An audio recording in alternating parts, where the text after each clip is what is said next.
Di video kali ini kita akan latihan soal lanjutan P3K 2024 untuk formasi penata layanan operasional. Semoga sukses. Mari kita simak soal-soalnya.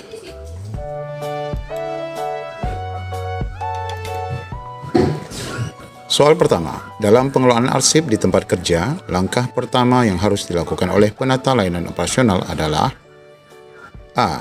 Menyimpan dokumen di tempat yang aman. B. Memisahkan dokumen berdasarkan tahun. C. Mengidentifikasi dan mengklarifikasi dokumen. D. Membuang dokumen yang sudah tidak terpakai. Dan E. Membuat salinan dokumen secara digital. Adapun jawaban yang tepat adalah C. Mengidentifikasi dan mengklarifikasikan dokumen. Penjelasannya, identifikasi dan klarifikasi dokumen adalah langkah awal yang sangat penting dalam mengelola arsip. Ini bertujuan untuk menentukan kategori dokumen dan bagaimana dokumen tersebut akan disimpan dan dikelola. Soal kedua, saat mengatur jadwal rapat, apa yang harus diprioritaskan oleh penata layanan operasional? A. Lokasi rapat yang paling dekat dengan kantor. B. Ketersediaan waktu peserta rapat. C. Durasi rapat yang singkat. D. Menyediakan konsumsi yang cukup. E. Memastikan kehadiran pemimpin atau pimpinan tertinggi. Jawabannya adalah B. Ketersediaan waktu peserta rapat. Penjelasannya, ketersediaan waktu peserta rapat adalah prioritas utama agar rapat dapat berjalan dengan lancar dan dihadiri oleh orang-orang yang relevan. Faktor lain seperti lokasi dan konsumsi juga penting, tetapi menyesuaikan jadwal peserta rapat adalah yang utama. Soal ketiga, apa langkah yang harus dilakukan penata layanan operasional jika terjadi gangguan teknis pada perangkat komputer di kantor? A. Segera memperbaiki sendiri meskipun tidak ahli. B. Melaporkan kepada atasan terlebih dahulu. C. Menghubungi teknisi IT perusahaan. D. Membiarkan perangkat hingga waktu luang tersedia. Dan E. Menggunakan perangkat lain tanpa melaporkan kerusakan. Jawaban yang paling tepat adalah C. Menghubungi teknisi IT perusahaan.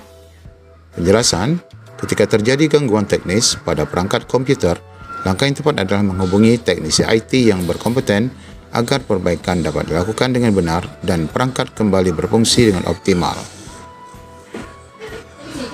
4. Dalam mengelola inventaris kantor, apa yang harus dilakukan secara berkala oleh penata layanan operasional? A. Menambah stok barang meskipun belum diperlukan. B. Menghapus barang lama yang masih berfungsi. C. Melakukan pengecekan dan pendataan inventaris. D. Menjual inventaris lama untuk membeli yang baru. Dan E. Meminta semua staf untuk memeriksa inventaris pribadinya. Jawabannya yang tepat adalah C. Melakukan pengecekan dan pendataan inventaris. Pengecekan dan pendataan inventaris harus dilakukan secara berkala untuk memastikan bahwa semua barang yang ada masih dalam kondisi baik dan terkelola dengan baik, serta memudahkan dalam pengambilan keputusan terkait pembaruan inventaris. Soal kelima, bagaimana penata layanan operasional seharusnya menangani keluhan dari rekan kerja terkait fasilitas kantor yang tidak memadai? A. Mengabaikan keluhan itu. 2. Atau B. Memberitahukan rekan kerja bahwa tidak ada anggaran. Melaporkan keluhan tersebut ke bagian yang bertanggung jawab. D. Meminta rekan kerja untuk memperbaiki sendiri. E. Menunggu hingga fasilitas benar-benar rusak sebelum melaporkannya. Ya, jawaban yang paling tepat adalah C. Melaporkan keluhan tersebut ke bagian yang bertanggung jawab. Keluhan terkait fasilitas kantor harus segera dilaporkan ke bagian yang bertanggung jawab, seperti bagian pemeliharaan atau fasilitas, agar bisa segera ditangani dan tidak mengganggu operasional kerja. Soal keenam, dalam membuat laporan kegiatan bulanan, apa yang harus diprioritaskan oleh penata layanan operasional? A. Menyertakan semua aktivitas tanpa filter. B. Menyajikan data yang tidak terlalu rinci. C. Mencatat semua kegiatan penting yang berdampak pada operasional. D. Mengurangi jumlah halaman laporan. E. Menunda penyelesaian laporan hingga akhir bulan. Jawaban yang paling tepat adalah C. Mencatat semua kegiatan penting yang berdampak pada operasional. Laporan kegiatan bulanan harus mencatat dan menyoroti aktivitas yang penting, serta berdampak pada operasional perusahaan sehingga manajemen dapat memahami perkembangan dan masalah yang terjadi. Soal ketujuh, apa yang perlu dilakukan penata layanan operasional saat menerima tamu yang datang ke kantor tanpa janji terlebih dahulu? A. Meminta tamu untuk kembali di lain hari. Memastikan tamu menunggu di ruang resepsionis. C. Melihat ketersediaan atasan dan mengatur jadwal yang tepat. D. Langsung mengizinkan tamu untuk bertemu dengan atasan. E. Meminta tamu untuk menghubungi bagian lain. Tentu saja jawaban yang tepat adalah C. Melihat ketersediaan atasan dan mengatur jadwal yang tepat. Penata layanan operasional harus memeriksa ketersediaan atasan dan mengatur waktu jadwal pertemuan yang tepat. Jika tidak memungkinkan saat itu, tamu bisa diberi opsi untuk kembali di waktu yang lain. Soal ke-8. Apa yang sebaiknya dilakukan penata layanan operasional untuk menjaga kebersihan dan kerapian area kerja? A.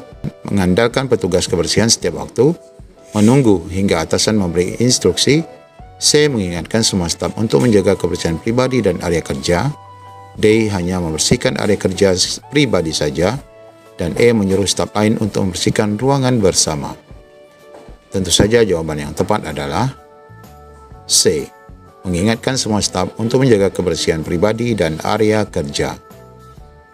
Kebersihan dan kerapian area kerja adalah tanggung jawab bersama. Penata layanan operasional harus mengingatkan semua staf untuk menjaga kebersihan pribadi dan area kerja secara teratur. Soal ke-9. Bagaimana penata layanan operasional mengelola surat masuk yang penting dan mendesak? A. Menunda hingga atasan meminta. B. Menyimpan surat untuk dibaca nanti. C. Segera menyampaikan surat kepada atasan. D. Membuka surat dan memberikan keputusan sendiri. E. Mengabaikan surat jika tidak ada instruksi langsung. Jawaban yang tepat adalah C. Segera menyampaikan surat kepada atasan terkait. Surat yang penting dan mendesak harus segera disampaikan kepada atasan atau pihak yang berwenang agar dapat ditindaklanjuti secepat mungkin demi menjaga kelancaran operasional. Soal ke-10.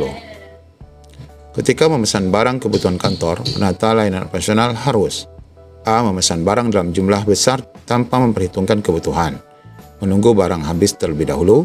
Mengajukan permintaan barang sesuai dengan anggaran dan kebutuhan. D. Membeli barang dari pemasok tanpa meninjau kualitas. Dan E. Mengabaikan anggaran yang tersedia. Jawaban tepat adalah kembali C. Mengajukan permintaan barang terlebih dahulu sesuai dengan anggaran dan kebutuhan yang diperlukan. Pemesanan barang harus memperhatikan anggaran yang ada dan kebutuhan real kantor agar pengeluaran perusahaan tetap efisien dan barang yang dipesan tidak berlebihan. 5 soal terakhir. 11. Saat mengelola pertemuan besar, penata layanan operasional harus memastikan A. Semua peserta hadir tepat waktu. B. Tersedianya alat presentasi dan kebutuhan teknis lain. C. Waktu rapat diperpanjang. D. Mengurangi jumlah peserta. E. Mempersingkat agenda rapat tanpa pemberitahuan. Ya, tentu saja jawabannya adalah B. Tersedianya alat presentasi dan kebutuhan teknis lainnya di lokasi rapat. Sebelum pertemuan besar berlangsung, penata layanan operasional harus memastikan bahwa alat presentasi dan kebutuhan teknis seperti proyektor, mikrofon, dan dokumen lain tersedia dan berfungsi dengan baik.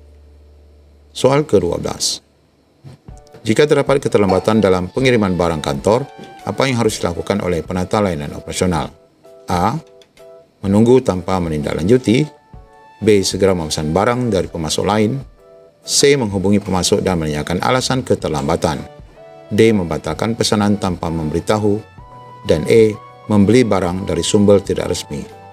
Jawabannya adalah C. Menghubungi pemasok dan menanyakan alasan keterlambatan.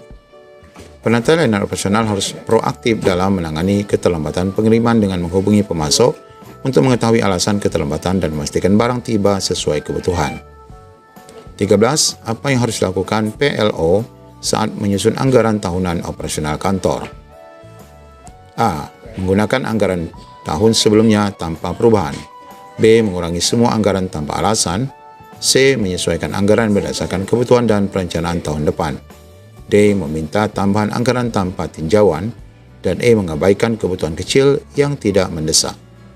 Tentu saja jawabannya adalah C. menyesuaikan anggaran berdasarkan kebutuhan dan perencanaan tahun depan. Anggaran tahunan harus disusun berdasarkan kebutuhan operasional yang diperkirakan untuk tahun depan, dengan memperhatikan pengeluaran yang sudah terjadi di tahun sebelumnya dan menyesuaikannya kembali. Soal 14. Dalam menyusun laporan harian, apa yang sebaiknya dicatat oleh PLO? A. Semua aktivitas tanpa pengecualian. Hanya kegiatan yang rutin. C. Kegiatan utama dan kejadian penting dalam operasional. D. Hanya masalah yang muncul. Dan E. Kegiatan yang bersifat pribadi. Tentu saja jawabannya sudah jelas, yaitu yang C. Kegiatan utama dan kejadian penting dalam operasional. Laporan harian harus mencakup kegiatan utama dan kejadian penting yang berdampak pada kelancaran operasional untuk memberikan gambaran lengkap dan akurat kepada atasan. Soal terakhir untuk bagian 2. Ketika menerima panggilan telepon untuk atasan, apa yang seharusnya dilakukan PLO? A. Menerima telepon tanpa mencatat pesan. B. Memberikan informasi tanpa meminta konfirmasi. C. Mencatat pesan dengan lengkap dan menyampaikan kepada atasan. D. Membiarkan telepon tidak terjawab. Dan E. Menerima telepon namun tidak memberikan informasi apapun. Sudah jelas sekali jawabannya adalah C. Mencatat pesan dengan lengkap dan menyampaikannya kepada atasan. Penjelasan: jika menerima panggilan telepon untuk atasan, penata layanan operasional harus mencatat pesan dengan lengkap dan menyampaikan kepada atasan secara cepat dan tepat agar informasi yang diterima tidak terlewat. Semoga sukses. Kita akan lanjutkan pada soal berikutnya di video yang lain. Sampai jumpa.